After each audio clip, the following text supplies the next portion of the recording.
What's up, y'all? It's your girl, Lauren Graves of Lola Loves Lemons, and today I'm excited to share with you a book series that just about started my love for reading.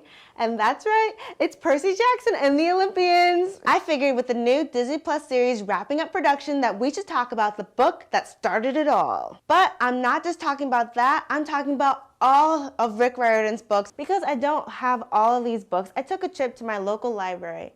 And you can also find more details on all these books at rickriordan.com. First off is Percy Jackson and the Olympians. This series follows demigod Percy, who's the son of Poseidon, a Greek god. Along with his friends, Percy Jackson embarks on a quest to save his reputation.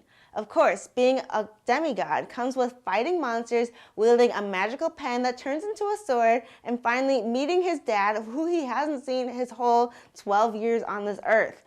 Honestly, being a demigod is scary, but also kind of cool. I always wanted to go to Camp Half-Blood as a kid. Totally recommend this series to anyone, not just kids. If you're into Greek mythology, this series breaks down the whole crazy family history of the gods, monsters, and the titans. Next, I would recommend to you The Heroes of Olympus. If you thought Camp Half-Blood was cool, you'll love Camp Jupiter, which is the Roman version of a safe haven for demigods. In this series, you meet a whole new group of demigods, but don't worry, Percy Jackson and his crew will be joining these newcomers on their most challenging quest yet. And for those of you who are crushing on Percy Jackson as a kid, either from the book series or from the movie adaptation, don't worry, I know Logan Lerman was attractive. That movie he was in, however, was not attractive. It's fine. The movie wasn't the best. It's okay.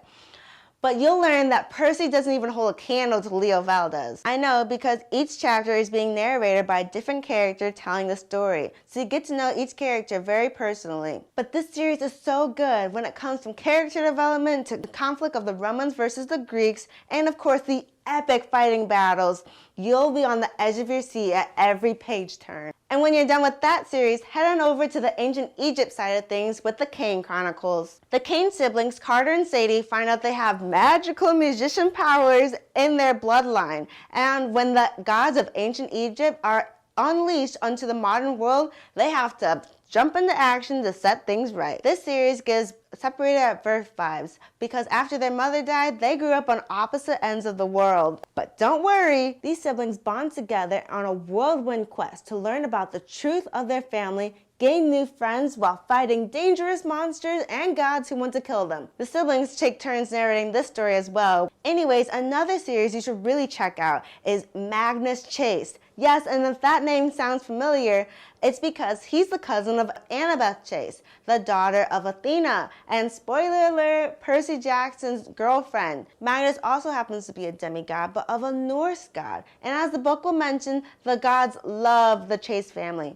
Maybe a little bit too much. And as usual, they're not the best parents because after Magnus's mom dies, he becomes homeless in Boston. Well, it wasn't until his first death where his adventure would begin of meeting Asgardian gods, wielding his own version of a magical, shape-shifting, flying, talking sword of his father, learning his friends of the street were an elf and a dwarf, traveling around the 9 worlds just to flee, and fight his worst enemy ever, Loki. I started reading the series more recently, and being in school and reading yet another book is challenging. That's why I look for the audiobooks on Audible, so I can listen to the books on the way to class. And the last series I have read, or at least started to read, was The Trials of Apollo. Now, Apollo made his father, Zeus, angry, and the only way to punish an immortal is to make them mortal. Zeus cast Apollo out of Olympus, and as a weak, disoriented teen, he lands in New York City. Without his Greek god powers, the 4,000-year-old deity has to learn how to